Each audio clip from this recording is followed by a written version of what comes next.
good afternoon, ladies and gentlemen, and a very warm welcome to the very first edition of Exchange for Media's streaming media conference, E4M Play 2020. My name is Khyati Kawa, and I'm going to be your host through this day, a very exciting day indeed. Before we move on, I would like to thank our partners, our co-powered by partner Z5, India's #1 content brand, and in association with Myelin Foundry, which is a deep tech company transforming video streaming and viewer experience through on-device artificial intelligence. Ladies and gentlemen, now we will move forward, and I'd like to welcome Dr. Anurag Batra, Chairman and Editor-in-Chief, BW Business World and Exchange for Media, to come and give the welcome address. A very warm welcome, sir. Thank you, Khyati. It's my honor and privilege to be at the E4M Play. We'd thought of it as a physical event in March, and because of COVID, we pushed it to later, and we were hoping we'll be able to do it as a physical event, old world, COVID style, you know. But I think that's some time away. Physical events will come back, but we'll do it virtually. OTT space is one of those spaces that has benefited from COVID. The content consumption on all OTT platforms has gone up. As we speak, there is also differentiation that has started to happen in OTT. The differentiation is with respect to the kind of genre. So there is now, for the same sex, LGBT community, there is a OTT. So OTT is moving into OTT 2.0, OTT 3.0, whatever you want to call it. OTT landscape is seeing primarily three trends. One, let me say, 20 years back, Z was a pioneer. 21 years back, Z was a pioneer in terrestrial TV. It built a whole new genre.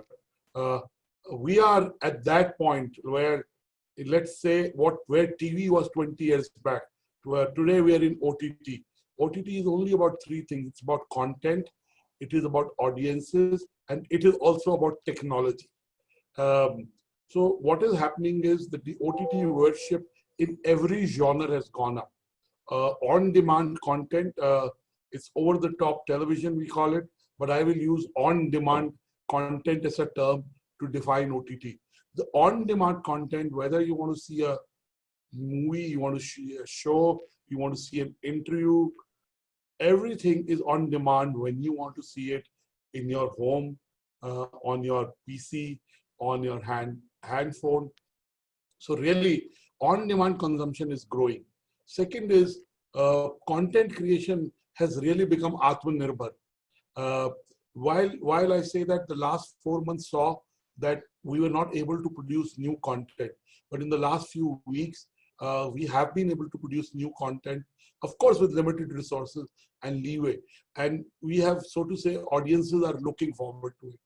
Third is OTT has now become the first screen. Your mobile phone, your screen at home is the first screen. It is not the second, third screen. So OTT or on-demand content is for screenagers. I may not be a teenager, I may not be a millennial, but I am a screenager. So on-demand content and screenagers are creating a new kind of market for OTT, which is only at the tip of the iceberg. With this new OTT ecosystem, we'll see differentiated players, because I believe at some stage there will be consolidation in OTT. There is a cost of production, and OTT quality is no longer subservient to the quality on television. OTT quality of content is now as good as television content, and in some cases better. The kind of budgets that are being given to OTT content producers is unprecedented. Also, with this mass adoption of OTT content and the viewership growing, the advertising on OTT platforms continues to grow. It has a long way to go, but OTT platforms are now finding mention, and they're becoming an integral part of every media plan. Third thing I talk about is the role of technology. I think an OTT platform is primarily about content. It is the quality of content, but a lot of it is also technology. How the acquisition of new viewers happens, what is the kind of interface, How is personalization of content happening? And dare I say, Indian platforms like Z5 are world class in the way they're doing that. To take any other content platform, on-demand content platform, they're global. So I want to end by saying that the best time of OTT is ahead. These are early days in OTT, and we'll see new winners. Like in 20 years, Z became this billion-dollar company and a content platform that we all consume. Today, in 2020, we'll see brands and businesses that took traction in 2020, but they'll still be relevant in 2040. So with this, I want to wish luck to all the OTT stakeholders, and I'm sure the OTT space will get more differentiated and there will be consolidation. Thank you. Over to you, Kathy. Thank you so much, Dr. Batra, setting the context so amazingly well. And I really want to urge all of you to keep tweeting, because this is our first edition of E4M Play Conference, where we definitely want to know your OTT platforms, favorite ones, your favorite shows, because as you know, after the summit, we have the awards as well.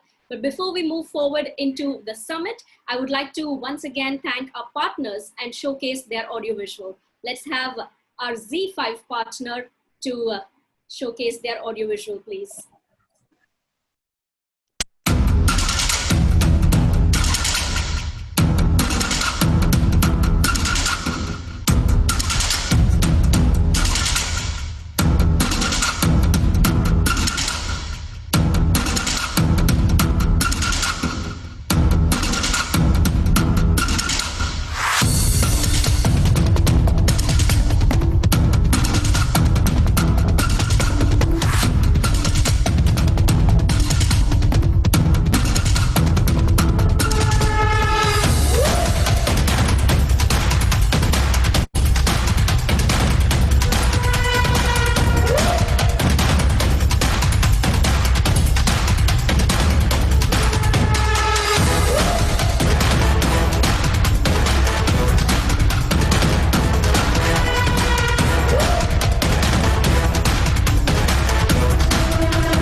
So once again, a very warm welcome to all of you to E4M Play Conference 2020.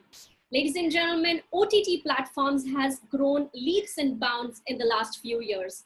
As Dr. Batra rightly said, it has become the first screen for all of us. And there was a study that said that OTT platforms revenue, or the industry by itself, was estimated at $35 billion in 2019. And we can only imagine in 2020 how much of that consumption and this industry has grown. Ladies and gentlemen, now we're going to move right into the summit, because we have some amazing panel discussions lined up for all of you. Interesting topics, interesting and esteemed panelists. I'm sure it's going to really interest all of you. Ladies and gentlemen, starting with our first panel discussion, I would like to introduce you to the topic, which I'm sure is something that everyone wants to know. What is that creativity that works? New ideas for a new world. Ladies and gentlemen, I'd like to present to you our panelist, Alankrita Srivastava, who is an award-winning feature film director and screenwriter. Alankrita has co-written and co-directed the critically acclaimed and hugely popular series Made in India. She's also the director of the feature film Lipstick Under My Burqa, Turning 30, Dolly Kitty or Wo Chamakte Sitare, Bombay Begums, and more. Very warm welcome to you. Ladies and gentlemen, our next panelist is Nupur Asthana, is an Indian film director known for her films Mujhse Friendship Karogi, Bewakoofiyan, Mahi Ve, Romi and Jugal. She's also the writer and director for the TV show, which I definitely remember and loved, which is Hip Hip Hooray. She's also the director of one of the most watched Amazon original web series, Four More Shots Please, Season 2. We have another panelist with us, Sandeep Modi, who is the co-creator and co-director of this new series, which I have binge watched during the lockdown for sure, which is Arya. He's also directed the Marathi film Chumpa. He's also an ad filmmaker and has won a national award in 2015. And steering this amazing panel is our moderator, Ashwin Padmanabhan, President Partnerships and Trading at Group M and Motion Content Group. He's an experienced business leader in the broadcast media industry since the last 2 decades. So firstly, a very warm welcome to all of you. We are so excited to hear this conversation. So Ashwin, would leave the screen for you now. Thank you, Khyati. So Alankrita, made in heaven was surely made in India, right? So, we have three panelists out here who are not just great filmmakers, but also great storytellers in all forms of storytelling. And fantastic hits in the web series space. Sandeep, of course, is fresh off the oven with Arya. And, I want to start with you, Sandeep. When all of you were sitting down and writing, how did you imagine the script turning out to be with such a strong female protagonist? And how did you actually kind of modulate it from an Indian context when you actually started adapting the script for India? Ashwin, firstly, thank you. I'm very happy to be here. And thank you, Khyati and Dr. Batra. Lovely commencement speech. Ashwin, the show Arya, I think before even I start, I should remind all of us, it's a co-creation by me and Ram Madhwani. Yeah. We have 3 directors. There's Vinod Rawat, me and Ram. And there were 2 writers, Sandeep Srivastava and Anu Singh Chaudhary. And of course, an adaptation of Penosa, Dutch show. So a lot of stuff that we'll be talking about is a contribution of so many more people. I'm more as a representative, I can say. This idea of Arya has always been about this character, it's strong by itself. When I say strong, is someone who takes critical decisions in tough situations, right? That's the way I would define it. Penosa already had it. The decisions were already there. The tougher thing for us when we started the writer's room was to see, why is this show an Indian show? How can it become an Indian show and not a Dutch show? What is it about it that makes you feel that, this is a story you should tell? Why this and why not anything else? These are the larger questions we had. And one thing which we always turned back to was Ram, because this show has stayed with him over the last decade or so. And there's one thing, in fact, which came from Ram, which we built on. He said, I find it very interesting. What is the dilemma of a woman? Okay, spoiler alert. What is the dilemma of a woman who has to take action against his own father? How does one stand once you realize that you are fighting your own family? What is the dilemma? And somewhere we said, hey, this is Arjuna's dilemma from the Bhagavad Gita. This is who do you choose, the righteousness in a bad world over family? So this became our core idea, and we said, okay, now we know our direction of how we are thinking. Why is this an Indian story somewhere? Because the ethos it talks about and the ideas of life and culture it talks about suddenly became Indian. So the strength of the character, as I said, was already there. But it was easier for us because we are all people who are surrounded by very strong characters, wives, mothers, daughters. We are people who know we are feminists at core. And at the same time, we were so aware of the fact that there were 3 men, including Sandeep Srivastava, that's 4, who were in the writer's room telling a story about a woman. And the consciousness of that and the responsibility of that was huge. And poor Anu Singh Chaudhary, our personal writer, had a lot of times you just look at her and say, we're going in the right direction, right? Are we thinking too much like men here? These are the kind of thoughts that came along, but somewhere we realized we sometimes take gender too seriously in the way we think. Uh, I think we all do face the same dilemmas.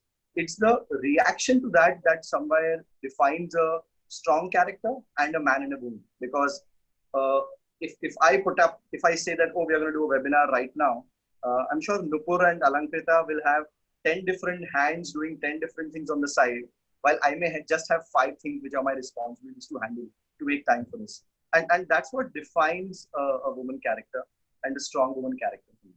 And clearly, the audiences love it, right? And across, not just with Arya, but whether it was Four More Shots season 2, or whether Made in Heaven, or even Lipstick Under My Burqa. Alankrit, I'm going to jump to you. Uh, Especially going back in time a little bit to Lipstick Under My Burqa, and obviously it was a difficult and a sensitive story to tell, and you wrote it quite some time back, and you kind of wanted to make it for quite some years. So, were you confident about it receiving the kind of? I know you went through long, struggles to finally get it out, but finally, when it did come out, you got some fantastic response. Did you expect that kind of a response from a storytelling, that kind of storytelling? No, actually, I don't know. I guess I differ from some filmmakers who feel like they know their audience and things like that. I think for me, it's important that I should be passionate about the story I'm telling, and I should feel for the characters. Whether it was my first film, Turning 30, or it was, Lipstick or Going Further, Dolly Kitty. I think for me, it's I need to be moved. It needs to matter to me, and I feel if it matters to me, then only then can it matter to anybody else. So I just feel like I am the primary, like, number one audience, like just me. I think I wasn't thinking much, to be honest. I just was struggling to make the film and somehow get it out.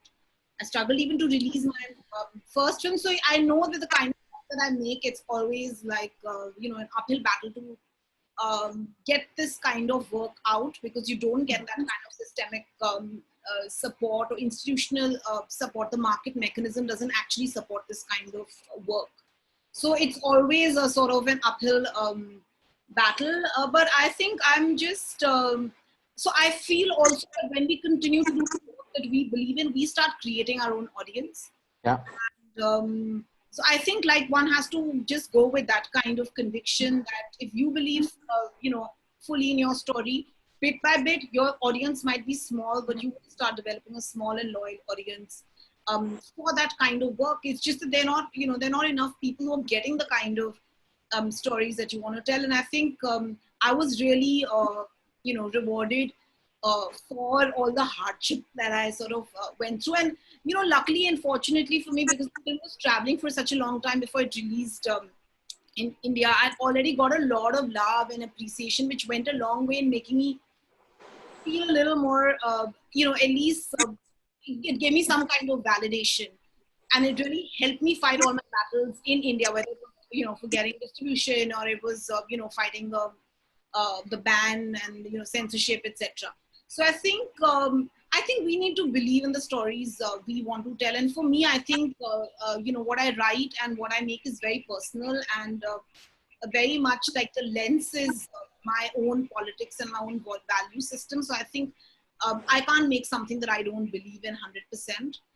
And so good or bad, whether people like it, they hate it, whatever. Like, I feel it's important for me to have that complete conviction. And then, of course, the rest one doesn't know. So when I was making Lipstick, it was just stories that I wanted to tell.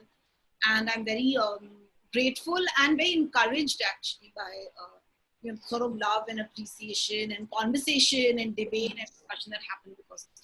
So, in a way, when you jump, do a fast forward and come towards Made in Heaven, and it was released on OTT, it was made for OTT, and the audiences were clearly very different. And the way Made in Heaven was received and continues to be received was very different, that experience for you, I'm assuming, from the way you had to go through Lipstick Under My Burqa, right? Yeah, because with Lipstick, like, I had to battle it out to make sure it gets seen in the first place. With the Made in Heaven, like, the thing is, it was liberating when we were writing it. We knew that, like we don't have to be waiting outside the censor board screening, trying to get that little certificate.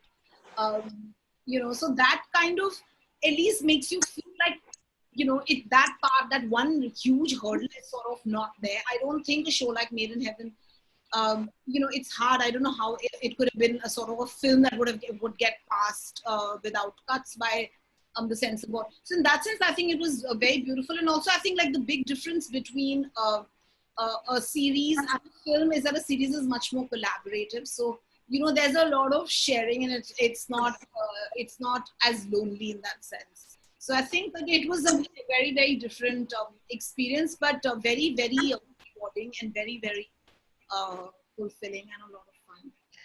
Nupur, I'm going to jump to you, and I'm not going to ask you about 4 more shots, but I want to know more about how did Romil and Jugal happen? It's a completely different kind of a story, right? Yeah. And a very tough story to tell. I'm very curious to know, and because a kind of a story like that, there's some kind of a trepidation initially when you get into something like this. How are you going to deal it? Are you going to be sensitive enough? Are you going to kind of step on people's toes? How did you go about this? Because tough one, I can imagine. It's an adaptation of Romeo and Juliet, the 2 boys. Yeah. And I have a lot of gay friends. And, of course, I've been a literature student. So to touch Mr. Shakespeare is challenging in itself. And then to do it with 2 boys was even harder. And I didn't want to sort of make it flaky, and I didn't want to, make the LGBTQI audience feel that I let them down. So Yeah. I needed to be true to what I was trying to say. And I think that I cracked that apprehension when I kind of, in my head, said that, these are, before your gender, you're a human being. And if we treat the boys as human beings, then, it doesn't matter whether the romance is between 2 boys or it's a heterosexual one or between 2 girls. So for me, that was the way I sort of figured it out in my head. And then it sort of became I don't want to say like makhan, but it just sort of became easier to tell that story. And I wanted to celebrate the romance of these 2 boys. It's a teen story. It's set in college. Yeah. And of course, we've seen a lot of LGBTQI stories where a lot of the angst has been addressed. And I wanted to address the angst, of course, because, when you go against the grain, you will always be targeted like these 2 boys would be. But also the love between 2 people. I wanted to capture that and celebrate it on screen. And which is why, it sort of became more of that slightly heady kind of romance between 2 boys before reality hits them. And when it hits them and you feel like your world comes crashing down, then it became about acceptance. How do the people around them and they themselves? I mean, Romil is in denial of his sexuality. Jugal has accepted that he's gay, but Romil is in denial. So he's a serial dater in college. But so for him, to this macho kid to actually realize that he's not that, he's not heterosexual. It was a big so it's like a coming of age romance all built in, and I made it kind of, I also wanted to make sure that, my mother would be able to watch it. I wanted everyone, I didn't want only the LGBTQIA audience to kind of accept it, because, I mean, they did. I knew somewhere that if I went the right path and if I sort of, it was walking a fine line. But it was a story I really wanted to tell. And you were kind of sorry, go ahead. the kind of response you got from the audiences, did that surprise you? You were expecting that? Because it really did really well in terms of the kind of response it got from the audiences. Yeah. Was that something which you were expecting? Like Alankrita said, when I'm making something, I really don't think about how the audience is going to react to it. So sometimes I'm surprised, sometimes I'm taken aback, sometimes I'm like shocked. Oh, really? Ye to maine socha hi nahi. So all those kind of, when people react, I'm always kind of taken aback, whether it's good or bad, to be honest.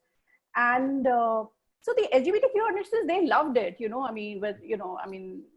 they just kind of, they love the tonality of the show. They love the way the story was told. And, why should only a girl dream of Salman Khan? Why, walking to her in college and singing a song. Why can't a guy dream of, another guy? So, I mean, all those things, I think it really spoke to them in that sense. A lot of heterosexual audiences, I'm sorry to say, did not actually get around to watching it, but whatever, whoever did watch it, loved it. So, I have nothing to complain about. I mean, I'm very proud of that show. Very, very. I'm going to kind of take the cue from there and jump to Sandeep again. And I want him to talk about the character of ACP Khan, right?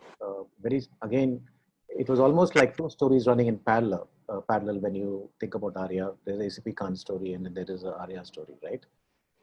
And also there is this angle of ACP Khan's sexuality as well, which was very subtle, but it was there, very clear for all of us to see, right? Yeah. It is, again, something which we had taken from Penosa. The character was gay. But we were trying to understand what it means to be gay in India. And at this current time, somewhere it started with, of course, there were people who were using, with those snide remarks about his sexuality were being passed at workplace. While all these things did exist, we were very sure, even while casting, that we don't want to cast someone who has the typical way we have Bollywoodized, the traits of someone who's a gay man. We wanted to break away from that. And so in fact, when we casted Vikas, we were still unsure whether we were going to take the gay trait from the original and adapt it here or not. And we had a conversation with him after we done that. We are thinking of going ahead with that. So the nice thing is, we never wanted to cast someone with this tag ever in our mind. We casted an actor for the part. And only once, while we were developing the screenplay and while we were filming it, we thought of this scene, which unfortunately it's a utopian scene, but something which I really wish happens when the boyfriend comes over with dinner for him. And again, taking a cue from what Nupur was saying, we saw it as a very heterosexual scene. I said, imagine if the girlfriend or the partner of this cop was going to come to the police station because he or she has not seen the partner for so many days with some Garka Thana. The brief to everyone around the police station, including the lady sitting outside, including Bhairav Singh played by Jagdish Rajpurohit, was to behave absolutely normally, because that's the kind of world we hope our time will see soon. And that's utopian, unfortunately, as I said, but I hope that happens. And these wonderful actors, both of them carry. The scene was stopping at a certain point, but the way we were filming and the way these actors were in character, the whole idea of the mother coming over and you should move to a hotel, everything happened organically after a point. But I'm very proud of that scene, and I keep telling Vikas that there's one scene, if anyone ever asked me to point out from the show, which I'm very proud about, is that one, because everything else is somewhere entertainment. This was something which was my politics at play, and somewhere I could have my voice in a scene shine out. No, in fact, reason why I kind of spoke about these two, angles about strong women characters as well as characters who are not, I would say, normally portrayed on screen in a positive light. A lot of such storytelling is happening now, right? And do you believe that the advent of OTT platforms has kind of opened up the canvas for you from a storytelling perspective? You're actually able to imagine and write stuff, and you're able to tell stories which are around us, which probably you would have thought a couple of times before you actually wrote them earlier. But you're able to kind of explore more such relationships. You're able to explore more such stories and bring them to light. Do you think there's more freedom right now? There's a bigger canvas for you to kind of tell stories? Ashwin, in our country, I think we have some, I may be wrong with the figure, but some 7,000 screens, cinema screens. Imagine if I tell you overnight we have 1.3 billion screens, right? When you have 7,000 screens and 52 Fridays, there are so many people running in to just find that little window into that. Yeah. A lot of our limitations comes just from that, in about the fact that you have a voice, but again, something Alankrita said, you may be passionate about a story, but you don't know whether you find people who are equally passionate are willing to put it out there. With OTTs and with technology, as Dr. Batra spoke, we have reached a stage where we have so many more avenues to tell a story and to find our audiences. Eventually, we are like water, right? You have to find your own level of who your audiences are, and the economics of it has to work around that eventually. I think it's a very interesting angle that you brought about uh, the whole audiences angle. The fact that you actually have a billion audiences to go to means that there is always somebody who's ready to listen to a story if you have a story to tell, right? And I think that's a very interesting perspective that you brought about, Sandeep. It's and in that sense, the platform has kind of given us freedom because it has allowed us to reach so many more people than normally we would have been able to, right? Uh, Alankrita, you know, uh, I want you to talk about a bit more about Made in Heaven. Very complex set of characters out there. The relationships between them, sometimes almost incestuous, and a story which obviously is extremely juicy as well when you watch it as a layperson. How did you actually bring about these characters together? Because each of these characters is so different, and it's like an ensemble of characters, a large ensemble of characters out there. But at the end, it still seems like one story that's being told, and not as 20 stories being told independently. I think that was a big challenge when we were writing. So, it's Zoe and Rima's idea that we should have, like, it was their idea that there should be like this sort of show about these two wedding planners. And I think, and the fact that, every episode should also have like a wedding story. So, I think like the one thing which I want to add from the previous question is what happens, in a series space is that you get so many more hours to tell the story. So therefore you can actually get into the stories of many more of the characters who in a film would just pass you by. You don't get time to actually dig into who they are and where they are going, where they're coming from, where they are headed. You just see them in that moment. So I think like a longer format gives you that. So I think with Made in Heaven, I think we really, and it was my, for Zoya, Rima, and me, for all three of us when we were writing, it was, the first time all of us were working in that kind of format. So I think it was very exciting to be able to sort of really delve into various sort of lives. We knew very much what we wanted to say with the show. And I think everything emerged kind of from there. We knew we wanted to explore whether it's sexuality or it's the complexity of a marriage or of a woman coming of age and finding strength. We wanted to sort of definitely not explore any of these stories in terms of black and white or just binaries, but really like real lived experiences so that, it's nuanced, it's bright and yet it's dark.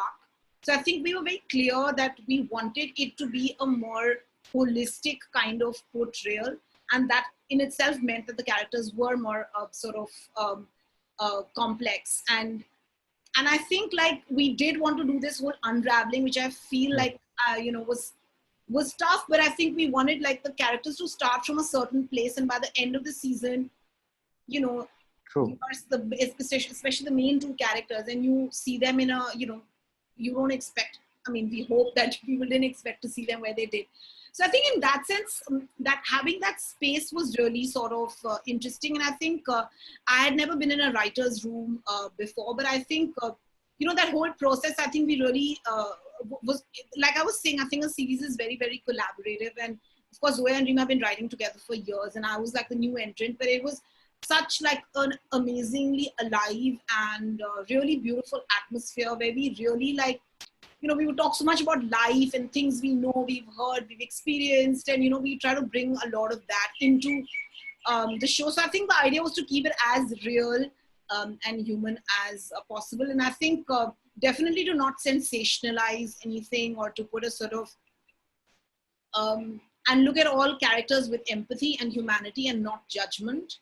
So I think that was really where we were coming from. And again, I feel like the thing is with all three of us, our politics and how we see the world is very similar. And I guess that helped us crystallize that kind of value system and, that whole idea of not judging characters. And we were able to put that into the show. So I think this theme keeps on coming back again and again about, when you're telling somebody else's story, in some way it's a mirror to your own story and your own views and your own beliefs. And if we stay true to that, there is a high probability that you will tell a good story. Nupur, if we spoke about the kind of audiences, and I'm going to kind of steal this from Sandeep, this whole thought of about not a larger canvas but larger audience, which gives you the canvas. Given that kind of a canvas that you have now, and if you really wanted to tell your dream story or utopian story, what kind of a story would it be? I have many stories in my in my laptop and in my head, Ashwin. But I love getting into the psychology of people. I love trying to figure out what makes them tick, having them figure out what makes them tick, and having them jostle with themselves and the world in a for me, those are the kind of stories that I really, really enjoy telling. So I don't know if I have that one dream story, but I have like a few dream stories that I want to be able to tell very soon. That's good. And you believe that probably there's a better chance that you will have this story in front of audiences today with the kind of platforms we have than probably we could have done it a few years ago? Absolutely. Because, the first step is just actually getting a financer or a producer to buy into your vision. And then the next step is actually being able to release it with the kind of distribution and exhibition system that we have. And it's hard. If it's a small film, doesn't have a star, it's very hard. I mean, Alankrita has been through it. I've been through it. Sandeep has been through it. We've all been through it. But with the digital platforms opening up, I mean, we've just seen how several movies are being released online, and they're finding even bigger audiences that they might have in the theaters. So I think it's brilliant. Of course, as filmmakers, we're very greedy. We want to be able to see it up on 35 mm. I mean, I'm not going to deny it. We all have that kira.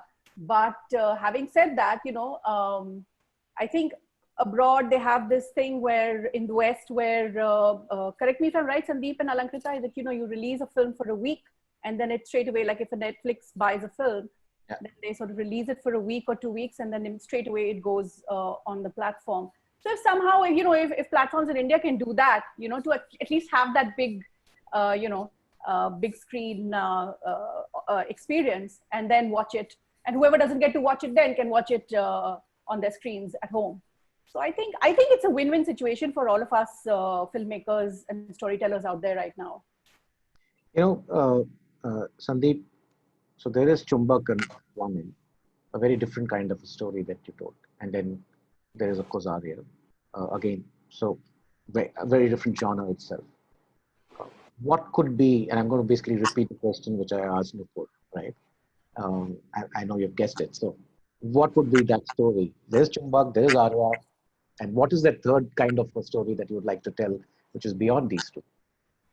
I think there's only one kind of story which is personal. Every story has to be personal somewhere to what you want to say. The medium of it may be different. Alankrita rightly said that you get so many hours on an OTT on a show like this to tell so many stories. On Arya, I remember on our beat sheet, we had 23 stories along with Arya. We had 23 characters whose stories we could build out. So somewhere, sometimes we get fascinated with, say, a particular medium of story. When I say medium, Arya is the medium, right? The story of this woman in the drug business is what attracts you to come and watch it. It is, of course, Sushmita Sen in it, and you are more attracted to want to watch it. But along with that, there are so many personal stories from within us as filmmakers, which are part of it. Dealing with grief is an outstanding story, which wouldn't have been able to say to so many more people if the medium of a drug story was not there, because the drug story attracts you to want to watch it, and you're here for it. But along with that, I serve you all my hidden agendas of this beautiful emotion, which I know you may not want to take as a singular form. So for me, every story where I can say something personal is the next story I want to tell. Alankrita? think Okay, so you can't repeat what Sandeep has said, right? So you'll have to say something new. No, I mean, of course, one has. I guess whatever you're working on, like right now I'm working on 3-4 different things. I don't know what exactly will also, just to make it very realistic, no one knows what actually gets made. So normally you're like, you try not to peg your hopes on one thing. What's going to get greenlit? Exactly what will happen. So now you learn that better have like 2-3 things, Yes. between eggs boiling, and then whichever one sort of materializes. But definitely I feel that whatever you're working, I mean, for me, it's like whatever I'm working on next is, the thing one is passionate about, because you're actively trying to. So for me, it's like I'm still at the stage of figuring out, but I know whatever I'm going to invest my energy in will become my dream project for those 2 years until it actually materializes. And, so I guess that's how, I don't know, I guess that's how one sort of lives. And especially I feel for, I don't know, maybe if you're like for Nolan, it's different, but it's, because I just feel like you can't peg your thing on just one like thing that I have to make that, and if that not that, then nothing else. I think it's in that continuous striving, to do your best in whatever is right, in front of you, and whatever you're sort of working on, and and just sort of, you never know actually what. That's cool. So, Ashwin, you're dealing with 3 filmmakers जिसने बहुत धक्के खाए हैं. so मेरा अगला सवाल actually वही था.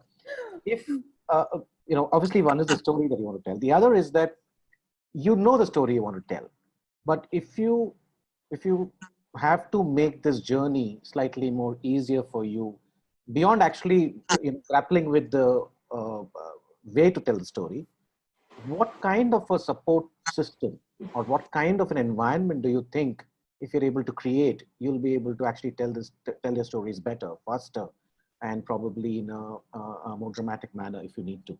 But what's the kind of support system you think we should build around for more and more filmmakers, more and more storytellers, to actually try and experiment different genres, try to go beyond what we've seen? Because we can very clearly see there are formulas emerging even in the OTT space, just like they've always existed in the films as well, right? So what kind of an ecosystem do you think we can help create, which encourages filmmakers storytellers to go out and tell different kinds of stories, like you said, you truly believe in?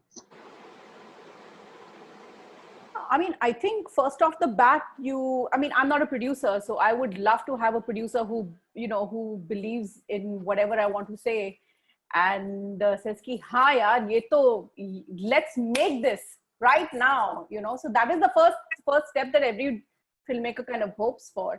And then for that person to become that person or organization or studio or whatever to become your safety net, to facilitate things for you, to let you free to be able to tell the story that you want to tell without saying ki nahi ye karte hain or wo karte hain. So so then that's when your inner voice truly sort of comes out and is able to truly tell the story you have in your heart, in your head, that you want to be able to tell, without thinking of market forces or star factors or any of those things. Perfect. Sandeep? For me, I mean, yeah. Ashwin, I think all of us filmmakers want to create our own little world. People who we have faith on, they have faith on us. And any place which gives us power, control, and faith. You are always looking for that environment. It happened with Ram in this case of Arya, with the team at Hotstar, who had faith on him and allowed him a free hand, and the faith automatically got transferred to me and from me to the rest of the team. So somewhere, faith, power, control. These are the environmental words that we're always looking for. So any place, the set of people that we all build, and we then really yearn and we really protect them and always keep them along. These are my 3 buzzwords. I think very well said. Faith, power, control. If you can kind of create an environment which gives you all this, you surely have the confidence to go out and tell the story you want to tell. Alankrita, you have the last words. I think we need a lot of big systemic changes.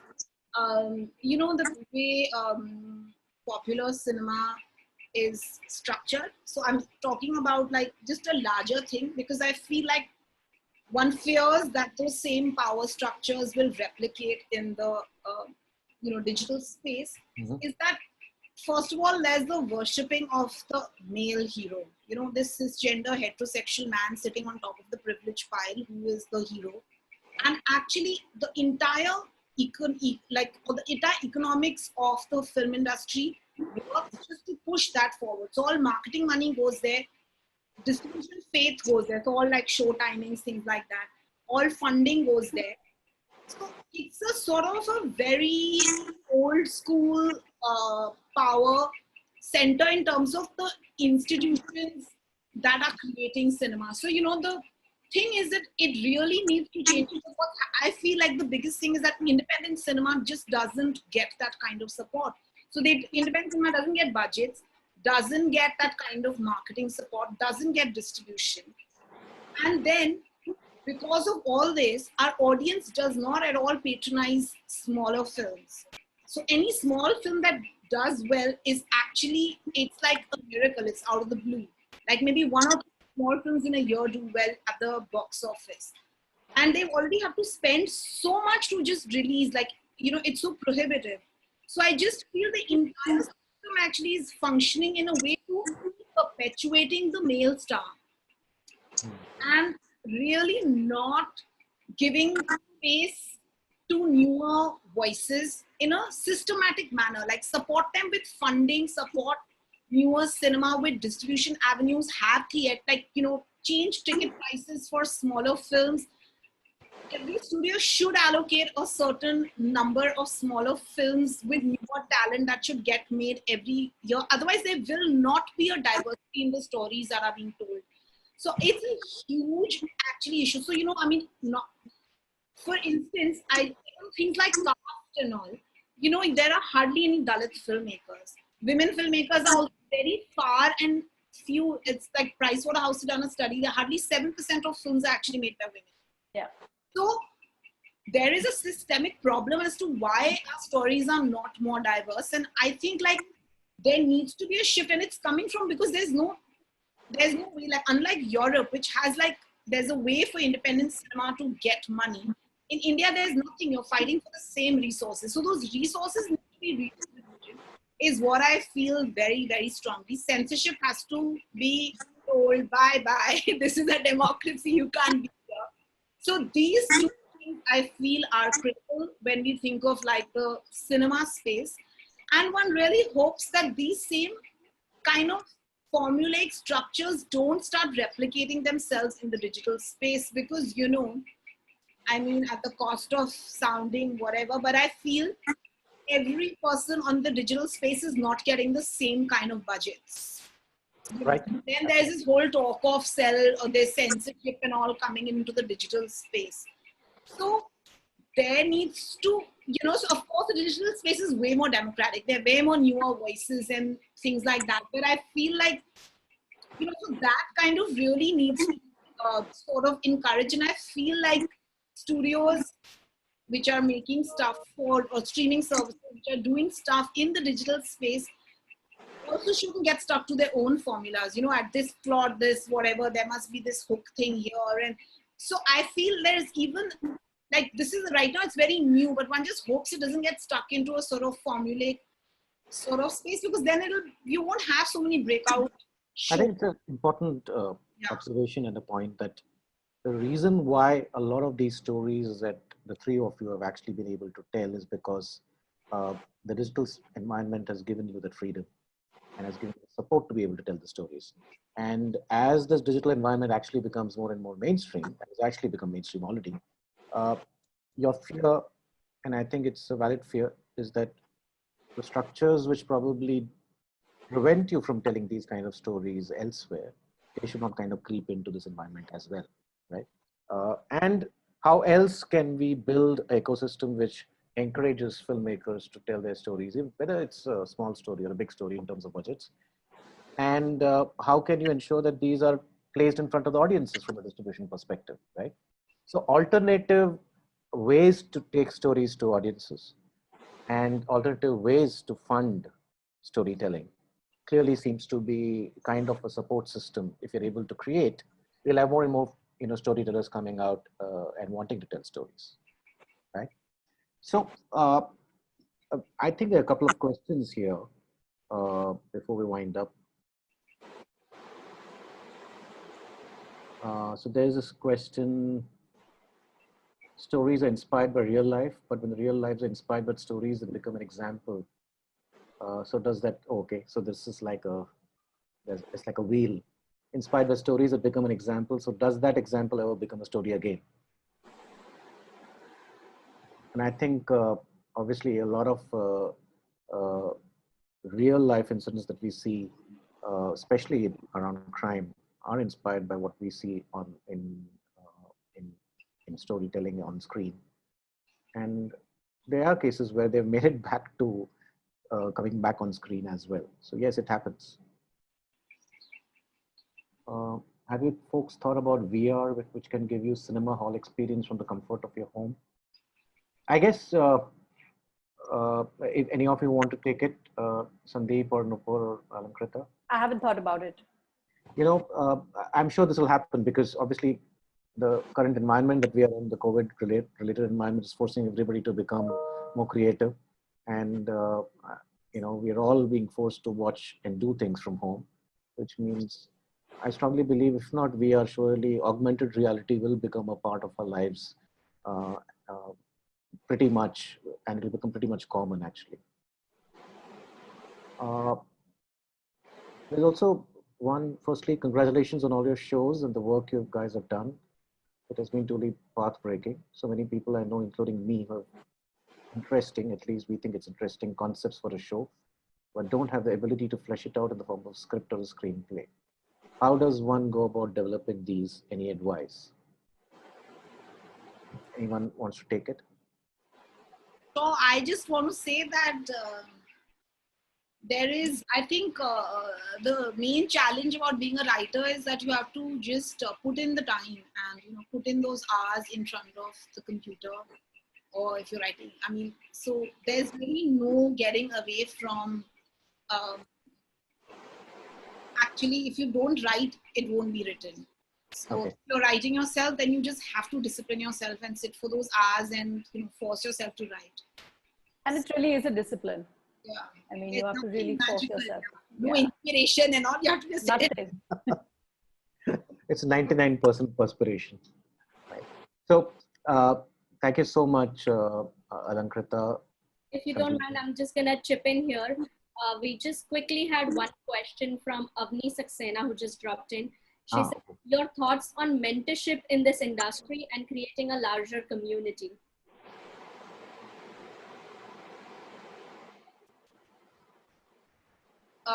What did you say on mentorship? Yeah. I think mentorship is very important. I think all of us have been mentored in some way or the other by someone who has, you know, I assisted a filmmaker called Ketan Mehta for 3.5 years, and I really consider him my filmmaking school and, you know, and my mentor. I learned everything from him. And then I try to do the same for my assistants and whoever comes to work with me, and sort of just make that a larger sort of space. You know, we don't turn people away. That's all that I can say. And I think Sandeep and Alankrita have had their share of mentors as well. And I think it's very, very wonderful to have one in your life who is there for you to jam with and to sort of, you know, help you create, and you find your inner voice in a sense, who helps you find that. It's very important. You know, mentorship is very important in every industry and ours as well. Right. So I think we're going to wrap this up. Ashwin, thank you for steering this conversation. But before I let all of you go, there are some of these favorite web series that have come up from all of you. And there are a lot of compliments that have come in the chat box, and also questions about either there's going to be a sequel, will we get to know what the characters become, what is going to happen to the stories.